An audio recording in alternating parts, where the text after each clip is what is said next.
The biggest mistake a bully can make is assuming the property line ends where their confidence begins.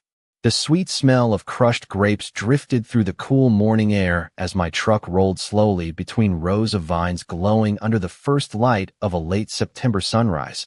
And for a few peaceful seconds, I believed the harvest season would finally bring the quiet my grandfather had always promised this land would protect.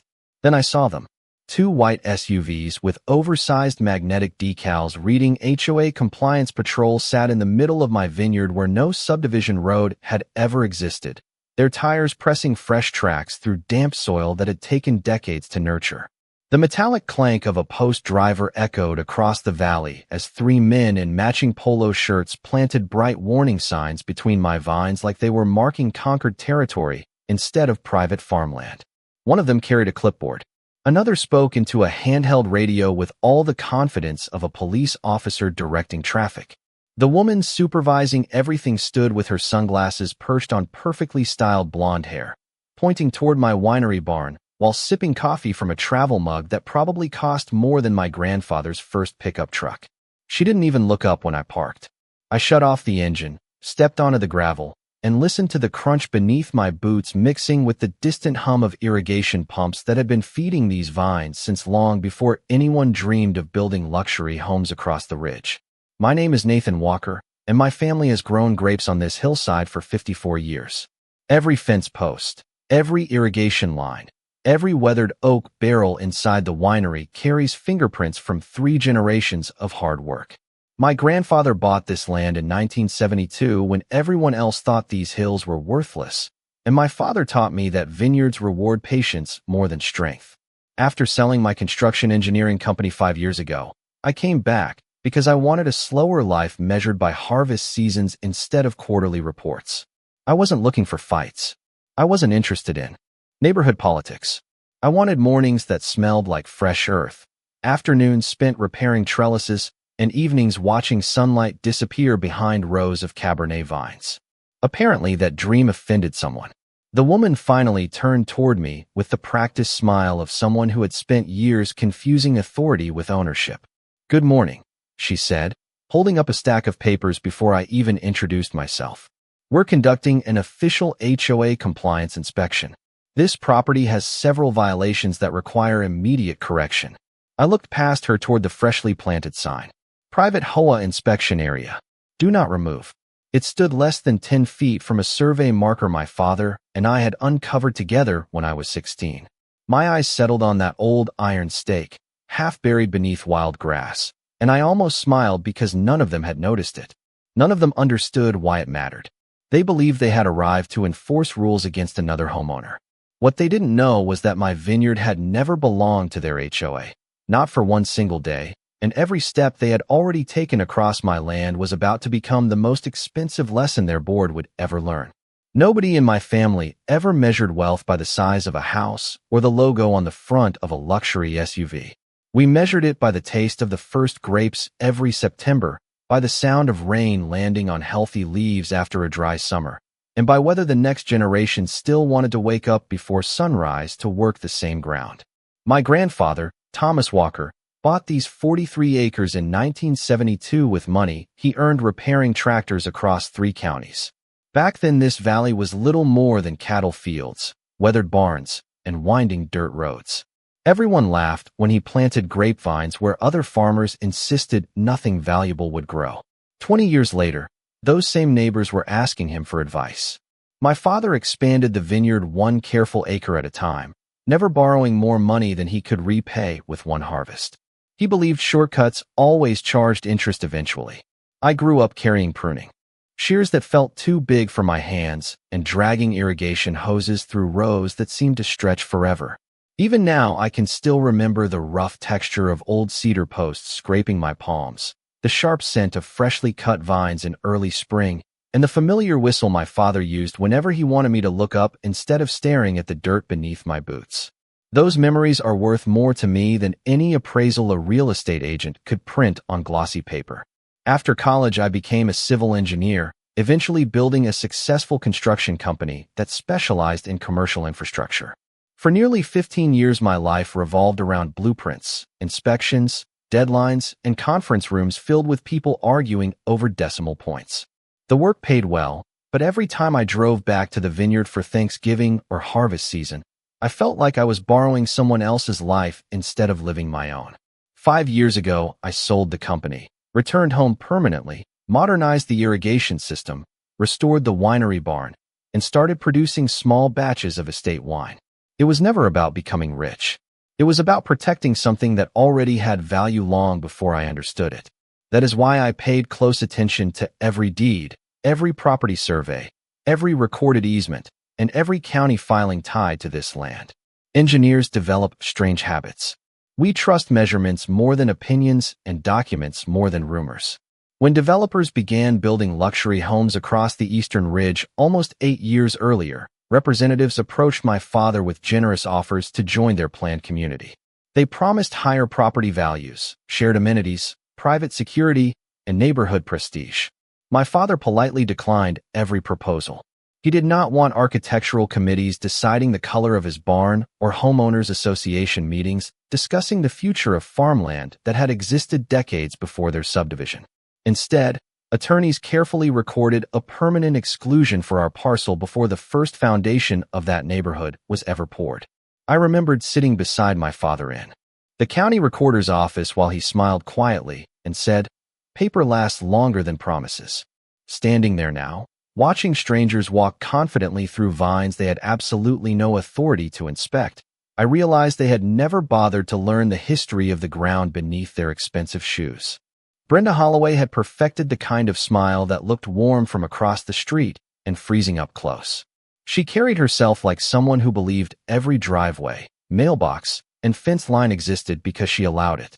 Around the subdivision, people lowered their voices whenever her name came up, not because they respected her, but because they had grown tired of arguing with someone who never admitted she might be wrong.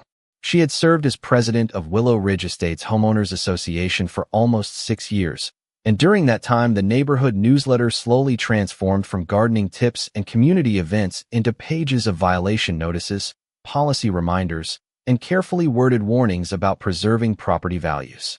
She loved that phrase, property values. Somehow every decision, every demand, and every new rule could be justified by those 2 words. A mailbox painted the wrong shade? Property values. A pickup truck parked overnight? Property values. A family replacing their lawn with native wildflowers? Property values. The smell of fresh coffee drifted from her insulated travel mug as she walked across my vineyard like she was conducting an inspection at a shopping center instead of standing on agricultural land that had been producing grapes before her subdivision even existed. Behind her, the 3 men wearing matching navy polo shirts continued taking photographs with tablet computers, measuring distances, placing colored flags beside irrigation lines, and marking locations on digital maps. They called themselves the HOA Compliance Patrol. The uniforms looked official enough that someone passing on the county road might have mistaken them for government inspectors. They even wore reflective badges clipped to their belts, although I noticed none of them displayed an actual county identification card. One younger man stopped beside an old oak barrel sitting outside the winery and scribbled something onto his clipboard. Another pointed toward my equipment shed and quietly said, "That structure will probably need architectural review." I almost laughed. They were discussing approval for a building that had been standing there for over 30 years. Brenda finally stepped closer and handed me several printed documents. The paper still felt warm from the printer.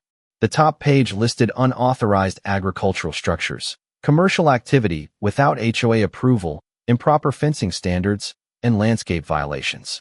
Beneath those items sat a notice requiring immediate compliance within 14 days, followed by proposed annual association dues and inspection fees that totaled more than $8,000. She spoke with complete confidence, never raising her voice, never sounding angry. That almost made it more impressive. "We have expanded our enforcement district to include surrounding properties that directly impact neighborhood appearance," she explained.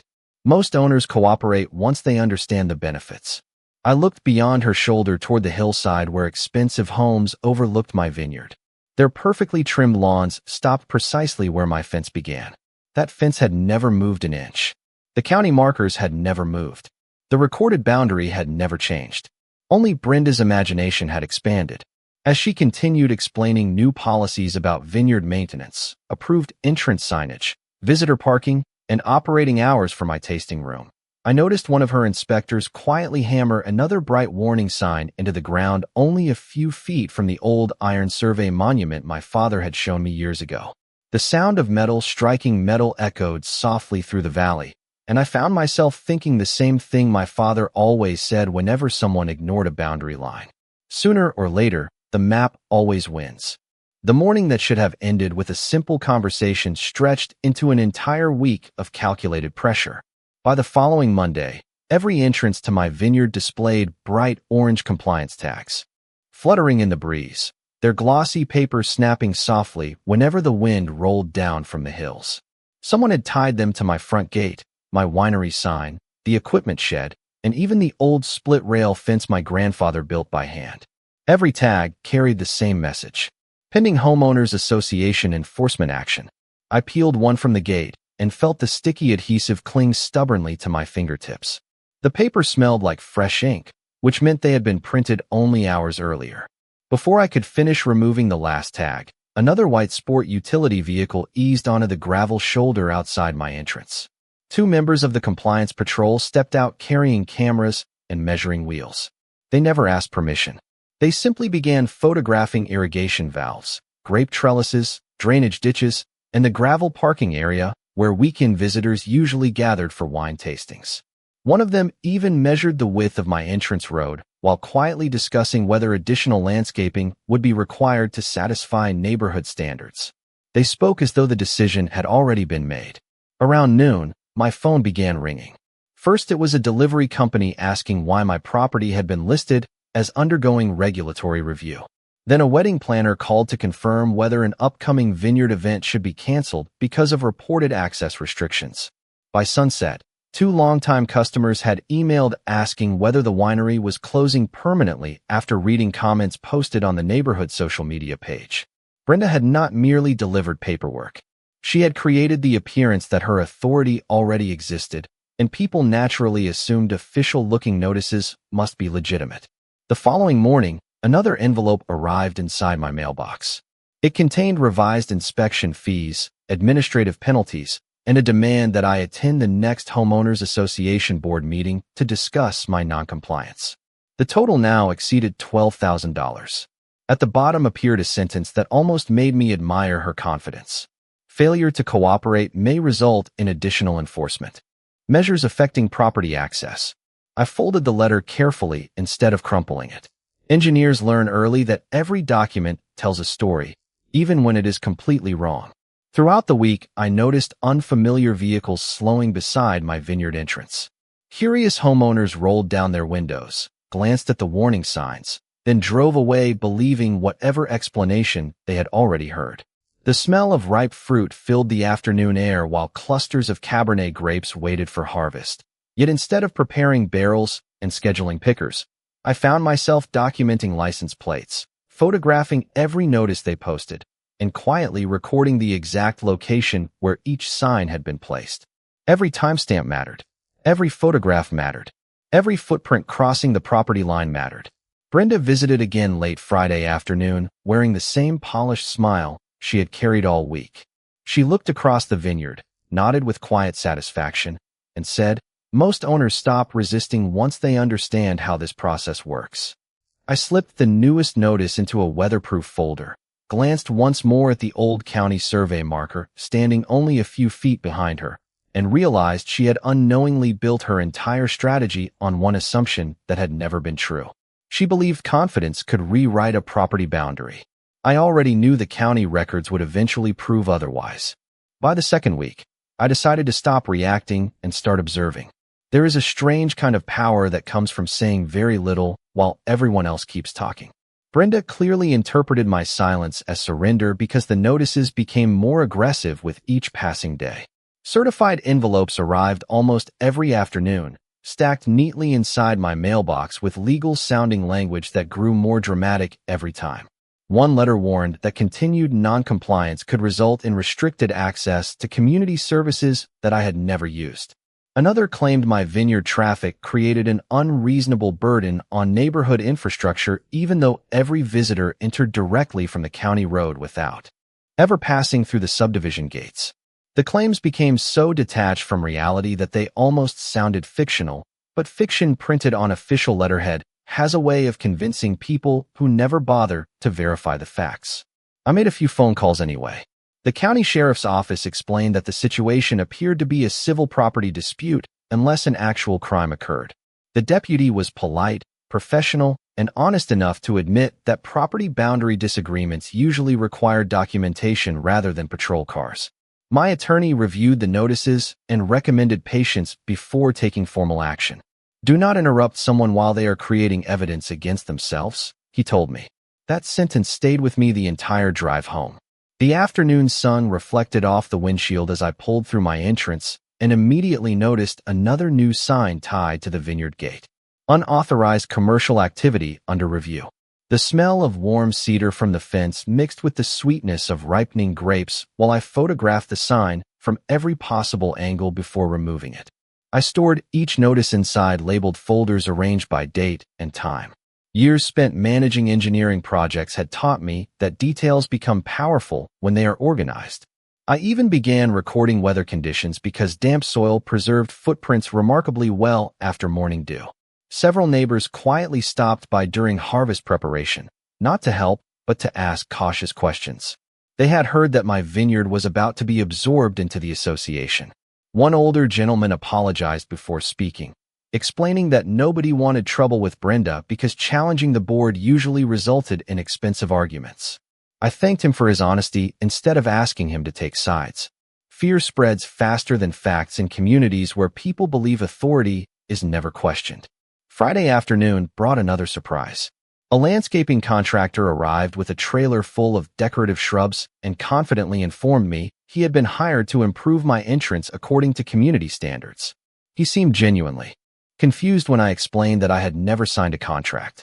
After checking his paperwork, he quietly admitted every instruction had come directly from Brenda's office. He apologized, loaded every plant back onto the trailer, and drove away shaking his head. Watching the dust settle behind his truck, I realized something important. Brenda was no longer simply sending letters. She had started making decisions about property she did not own, issuing instructions to third parties who trusted her without verifying her authority. Somewhere beneath decades of recorded deeds, surveys, and county filings, there was one document that would answer everything. I could almost hear my father's calm voice again reminding me that paper lasts longer than promises. And for the first time since those white sport utility vehicles rolled into my vineyard, I knew exactly where I needed to look next. The county recorder's office still smelled exactly the way I remembered from 20 years earlier.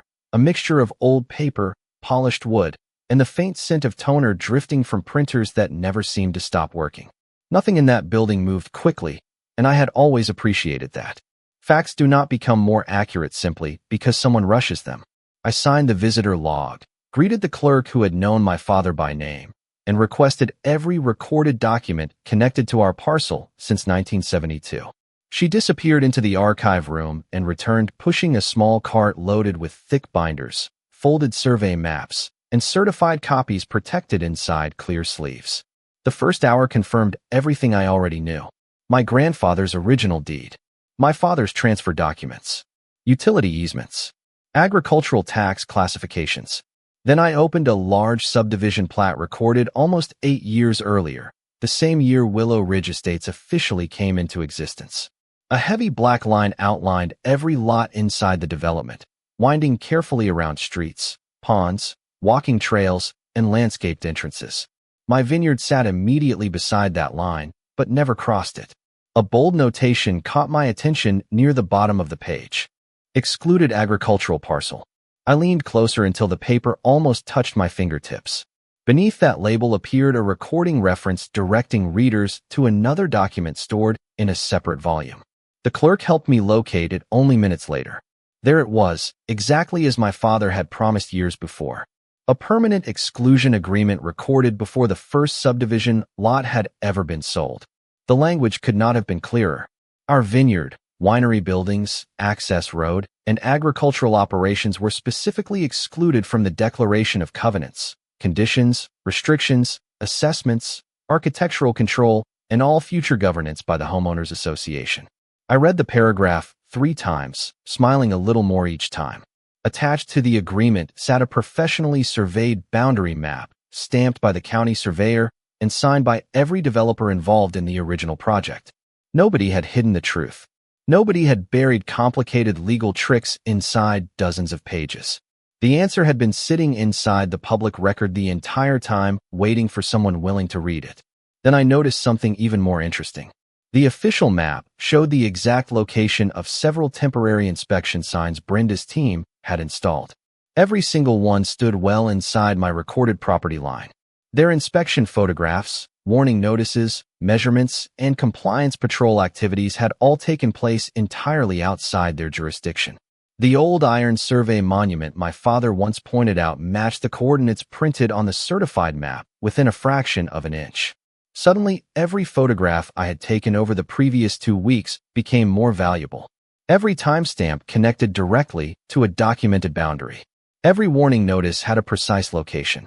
Every vehicle parked beside my vines appeared exactly where county records proved it should never have been conducting official association business. As I carefully slid the certified copies into my document case, I remembered Brenda confidently explaining that most owners eventually accepted the process.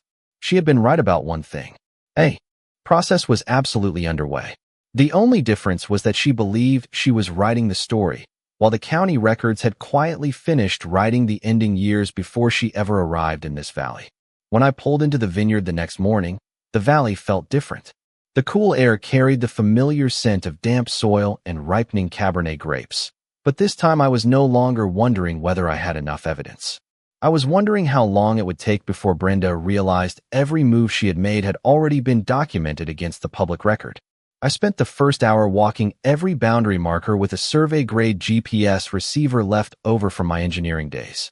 The quiet electronic beep confirmed each coordinate as I compared it with the certified county plat resting inside a weatherproof folder beneath my arm.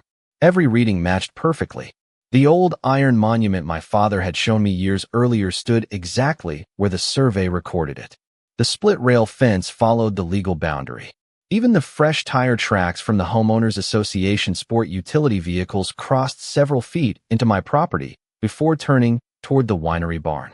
By noon, I had assembled a complete evidence package. Every compliance notice was organized by date. Every photograph was paired with a matching property map. Drone images taken during harvest preparation clearly showed the location of every temporary inspection sign planted inside the vineyard. Security camera footage displayed the exact times Brenda's inspection team entered through my gate without permission. I delivered duplicate copies to my attorney, the county surveyor, and the title company that had handled my purchase after my father passed away. By late afternoon, my attorney prepared 3 formal letters. The first demanded that every inspection, assessment, and enforcement action be withdrawn immediately because the property had never been subject to the recorded declaration governing Willow Ridge Estates. The second notified the Homeowners Association that any further entry onto the vineyard without permission would be treated as unauthorized access to private property. The third requested that the association preserve every email, meeting minute, inspection record, photograph, invoice, and internal communication connected to my vineyard because those records could become relevant if legal proceedings became necessary. My attorney smiled when he sealed the envelopes. People become much more careful once they understand they may have to explain every decision under oath, he said calmly. The next step came from the county surveyor.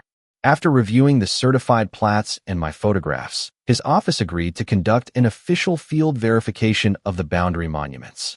I attended the inspection 2 mornings later. The metallic click of the survey instrument echoed softly as bright orange flags appeared beside every recorded marker. Brenda happened to arrive halfway through the process with 2 members of her compliance patrol. Her confident expression faded ever so slightly when she noticed the county survey crew instead of her own inspectors directing the measurements.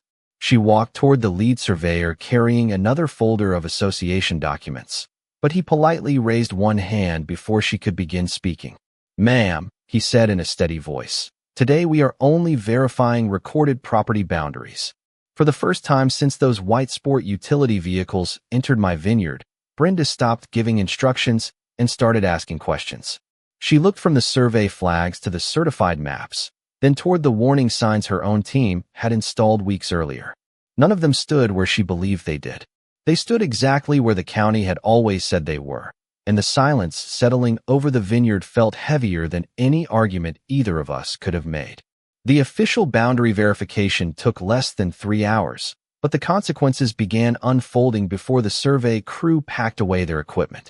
Bright orange survey flags now stretched across the vineyard with quiet precision, each one marking a legal fact that had existed for years whether anyone believed it or not. The lead surveyor handed me a preliminary field report before leaving, then informed Brenda that the certified findings would be filed with the county later that week. She accepted the paper with a forced smile that disappeared almost as quickly as it appeared. The confidence that had carried her through weeks of inspections and warning notices suddenly gave way to careful silence. 2 days later, my attorney called just after sunrise while I was checking sugar levels in a block of Cabernet vines. The crisp morning air carried the scent of crushed leaves as I answered the phone. The Homeowners Association had formally withdrawn every violation notice issued against my vineyard. Every assessment had been canceled. Every inspection demand had been declared void. They also requested permission to remove every warning sign their compliance team had installed across my property. I told my attorney they were welcome to retrieve every sign themselves, provided they coordinated a time in advance and stayed within the areas we designated. Paperwork had created the problem, and paperwork would close it. Later that afternoon, another letter arrived, this time from the association's legal counsel rather than Brenda's office. The tone had changed completely. Instead of demands and deadlines, the letter acknowledged that the vineyard parcel had never been incorporated into the governing declaration recorded for Willow Ridge Estates. It also confirmed that previous enforcement actions had been based upon an incorrect assumption regarding jurisdiction. Reading those carefully chosen words almost made me smile. Nobody admitted fault directly, but everyone suddenly remembered what the public records had stated all along. Within another week, the county completed its review and issued its final report confirming the surveyed boundaries exactly matched the original recorded plats. Copies were delivered to every interested party, including the title company, my attorney, and the Homeowners Association board. During their next public meeting, several homeowners reportedly questioned how thousands of association dollars had been spent pursuing enforcement against property that had never belonged to them. The compliance patrol quietly disappeared soon afterward. Their magnetic vehicle decals vanished. Their inspection schedules stopped. Even the social media posts discussing my vineyard slowly faded as residents began reading the county documents for themselves instead of repeating neighborhood rumors. Brenda remained president for a short time, but people no longer accepted her statements without asking for supporting documents. That simple change altered everything. One Saturday morning, I watched a maintenance crew carefully remove the final orange warning sign from beside my entrance road. The metallic sound of the post sliding out of the soil echoed across the vineyard before the hole was filled and the grass gently pressed back into place. When the truck disappeared down the county road, nothing remained except rows of healthy vines, the old iron survey marker, and the quiet certainty that truth rarely needs to shout.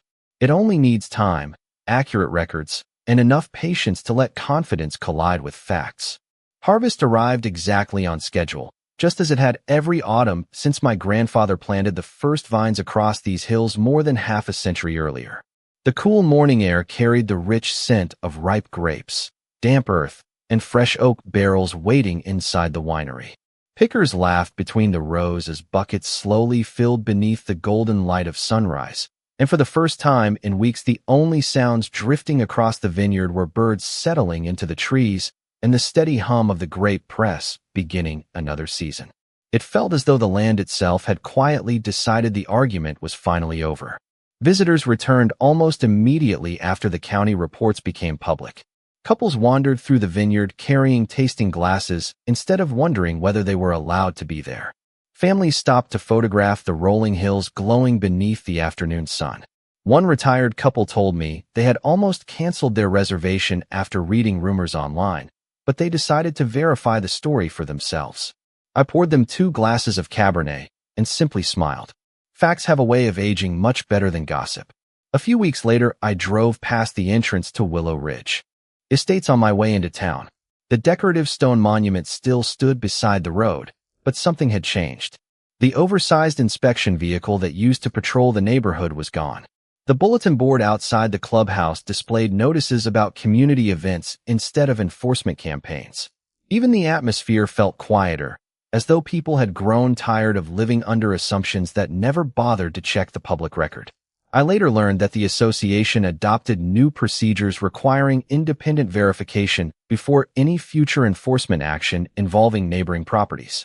It was a sensible policy, although I could not help thinking it would have saved everyone considerable time and expense if someone had followed it from the beginning. Back at the Vineyard, I kept one small reminder of everything that had happened. I cleaned the first orange warning sign that had been tied to my entrance gate, mounted it inside the winery office beside an old framed survey map from 1972, and left both hanging on the wall. Visitors occasionally asked why an official-looking sign was displayed next to such an old document. I always answered with the same quiet smile. One represented confidence without authority. The other represented authority without needing confidence. Every harvest since then has reminded me of something my father understood long before I ever appreciated the lesson. Property lines are not protected by the loudest voice in the room. They are protected by patience, careful records, honest work, and people willing to respect the truth even when it is inconvenient. Looking across the Vineyard today, I still see the same rose my grandfather planted, the same iron survey monument standing exactly where it always has, and the same valley glowing beneath the evening sun. Nothing about the land ever changed. Only the people looking at it finally did. And if there is one lesson this vineyard has taught me, it is that real justice rarely arrives with flashing lights or dramatic speeches. It arrives quietly, stamped by the county, recorded in permanent ink, and strong enough to outlast every assumption that ever tried to cross the wrong property line.